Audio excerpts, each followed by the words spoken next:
घारी घाट फड़ारे जो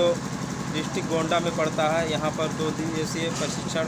शिविर आयोजित किया गया है, जिसमें सिवान बिहार से चल करके संत निर्मल जी आए। उनके विचारों को यहाँ पर सभी लोगों ने सुना, जिसमें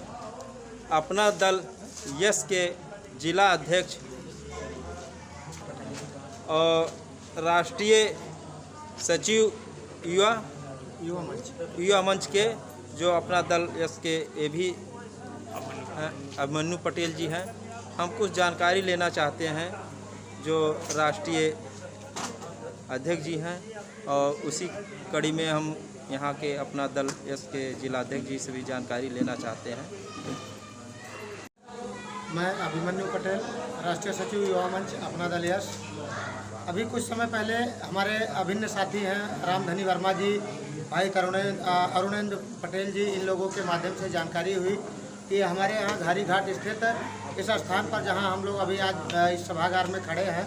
यहाँ पर महात्मा कबीर के विचारों पर आधारित 2 दिवसीय प्रशिक्षण शिविर का आयोजन किया गया, जिसमें हम अपना दल पार्टी संगठन के जिला अध्यक्ष बड़े भैया राकेश वर्मा जी के साथ अपने अन्य तमाम साथियों के साथ उपस्थित हुए। और सही मायने में ये 2 दिवसीय प्रशिक्षण शिविर का जो कार्यक्रम चलाया गया वो बहुत ही ज़्यादा मानव हित में बहुत ही ज़्यादा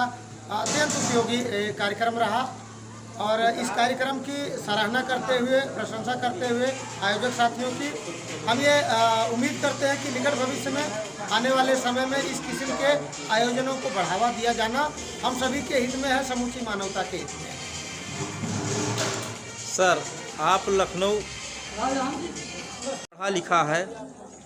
जिस तरह समाज पढ़ा लिखा है, पहले अंधविश्वास में आज भी जकड़ा हुआ है, जबकि तरह तरह के तमाम सामाजिक संगठन कार्य कर रहे हैं इस अंधविश्वास पाखंडवाद को दूर भगाने के लिए।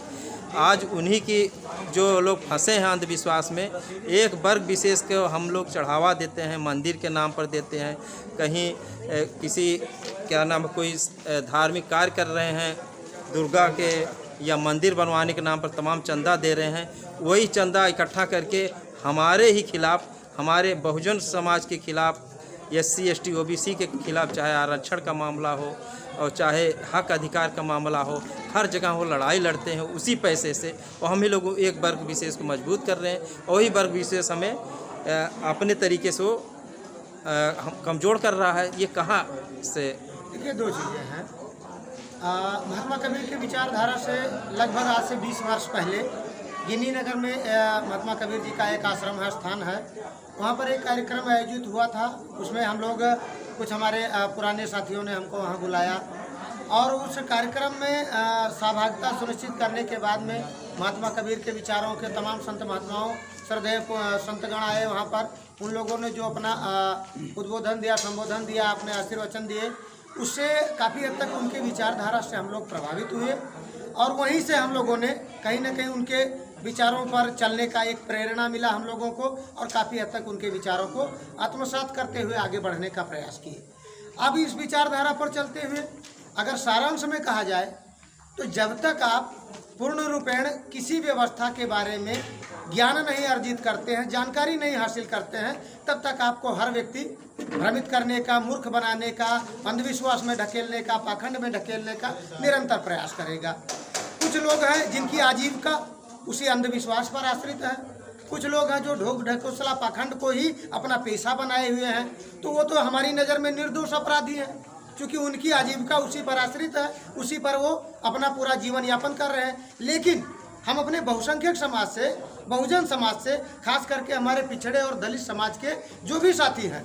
उनसे हम आग्रह करना चाहेंगे, निवेदन करना चाहेंगे, या उन सभी को एक किस्म से सचेत करना चाहेंगे कि हम सभी को वैज्ञानिक चिंतन पर आधारित, चाहे महात्मा कबीर का विचार हो, महात्मा बुद्ध का मिशन हो, या डॉक्टर रामस्वरूप वर्मा जी का अपना अर्जक संघ का मिशन हो, इस किस्म की वैज्ञानिक चिंतन पर आधारित विधाओं से जुड़ना चाहिए। इन सभी के पंथ से, या कह लीजिए इन सभी की विचारधारा से जुड़ करके, और हमको स्वयं में भी चिंतन करना चाहिए, मनन करना चाहिए, हमारे लिए श्रेष्ठ कर क्या है। तो जब तक हम सही तरीके से सही लोगों के संपर्क में जा करके इन पूज्य श्रद्धेय संत जनों के समीप पहुंच करके सही ज्ञान अर्जित नहीं करेंगे, तब तक हम लोग इसी तरीके से भ्रमित होकर के जाति व्यवस्था में, वर्ण व्यवस्था में या उससे हट करके ढोंग ढकोसला में, पूजा में, पाखंड में, तमाम आडंबरी व्यवस्था में जकड़े रहेंगे। और अंत में सिर्फ इतनी सी बात है, ये वर्ण व्यवस्था पर आपने एक सवाल पूछा, इसके बारे में तो बस महात्मा कबीर की केवल एक ही पंक्ति दोहराना चाहूँगा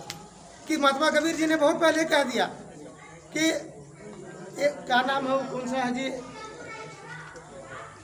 कौन सा है जी, ऐसे दोहे हैं, उनकी चौपाइयाँ हैं जिनके माध्यम से हम सभी को जानकारियाँ मिलती हैं। तो वहाँ उन्होंने कहा कि एक ही त्वचा हाड़ मलमूत्रा, एक रुधिर एक गुदा और एक ही बूंद से सृष्टि रची है, वो बामन को सुधा। साथियों, सोचा जाए तो एक सिंगल लाइन में उन्होंने समूची जातीय व्यवस्था पर, समूची वर्ण व्यवस्था पर और समूचा ये जो एक तिलिस्म बनाया हुआ है कूटरचित, इस समूची व्यवस्था पर उन्होंने प्रहार किया। आवश्यकता है केवल उनके विचारों को सुनने का, समझने का, आत्मसात करने का। जब तक इसको हम अपनाएंगे नहीं, अपने कार्य एवं व्यवहार में ढालेंगे नहीं, लाएंगे नहीं, तब तक हमारा किसी भी प्रकार से कल्याण नहीं हो सकता। में जिला अध्यक्ष जी से जो अपना दल यस के हैं, उनसे जानकारी हम लेना चाहते हैं। मैं राकेश वर्मा, जिला अध्यक्ष अपना दल यस गोंडा। हम लोगों को रामधनी पटेल के द्वारा सूचना मिली कि यहाँ 2 दिवसीय प्रशिक्षण शिविर लगा हुआ है। इसमें हम लोगों ने अपने राष्ट्रीय सचिव भाई अवन्नू पटेल जी और अपने और अन्य पदाधिकारियों के साथ में हम लोग यहाँ पर पहुँचे और यहाँ पर हमारे कबीर पंथी के महात्मा निर्मल दास जी, रामस्वरूप वर्मा पवन जी, सभी के मैं आदर्शों को और सभी के मैं वक्तव्य को हम लोगों ने सुना, जो ओबीसी, जो पिछड़े वर्ग, दलित, कमेरा समाजों के उत्थान के लिए इन्होंने बताया। सर, आपने अभी साहब के चित्र को, भगवान बुद्ध के चित्र को, सरदार पटेल के चित्र को और पेरियार रामास्वामी नायकर के चित्र को आपने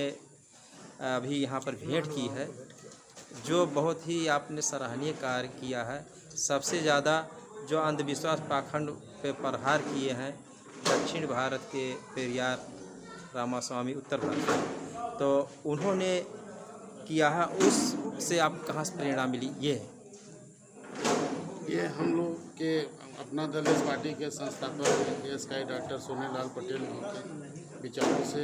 हम लोग सहमत हैं। उन्होंने अपना दल इस जब गठन किया, 3 महापुरुषों के सारे विचारों को उन्होंने अपने समाज के लोगों को बताना शुरू किया। पाखंडवाद और ये शिक्षित होना, इसी से दूर हो सकेंगे हम पाखंडवाद, उन्हीं के से हम लोग को प्रेरणा मिली। चलिए, बहुत बहुत साधुवाद सर। और कुछ बोलना चाहें तो बोल सकते हैं।